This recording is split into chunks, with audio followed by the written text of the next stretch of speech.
ఈరోజు మన ముందు ఉన్నటువంటి విశిష్టమైనటువంటి వ్యక్తి రాజీవ్ కూరపాటి గారు. ఆర్టిఫిషియల్ ఇంటెలిజెన్స్ ఒక defining moment in human history అని మాత్రం చెప్పొచ్చు. సో మాకు ఇప్పుడు కొన్ని ఏఐ కంపల్సరీ చేశారు. రేడియాలజిస్ట్ ఉన్నా సరే ఈ ఆర్టిఫిషియల్ ఇంటెలిజెన్స్ అనేది ప్రతి ఫీల్డ్ని మార్చేస్తుంది. ఎస్పెషల్లీ మెడికల్ ఫీల్డ్ చాలా ఇంపార్టెంట్. ఎందుకంటే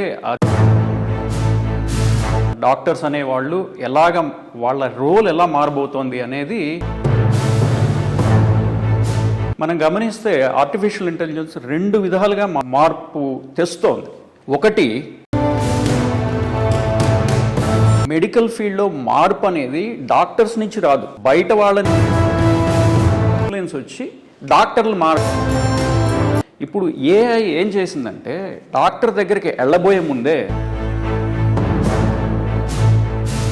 చెప్పలేకపోవచ్చు, మీకు అర్థమయ్యే భాషలో చెప్పలేకపోవచ్చు, డాక్టర్కి టైం లేకపోవచ్చు, కానీ ఏఐ మీతో వార్చకుడు నాడి చూచి చెప్పి ఏదో మంది ఇచ్చేవాడు. అంటే చాలా రకాలైనటువంటి ఎయిల్మెంట్స్ దానివల్ల ఆ మందుల వల్ల తగ్గేవనేటటువంటిది మాత్రం వాస్తవం. మరి మెడిసిన్ ఇంత గొప్పదైనప్పుడు ఎందుకు ఇన్ని రోగాలను మనం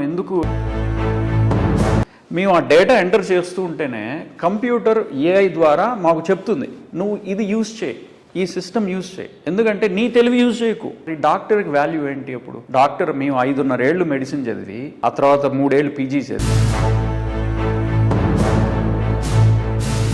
50-60 మందిని రోజుకి చూస్తుంటే పేషెంట్ని, ఒక పేషెంట్కి నాకు ఎంత టైం ఉంటుంది? 3 మినిట్స్ ఉంటుంది.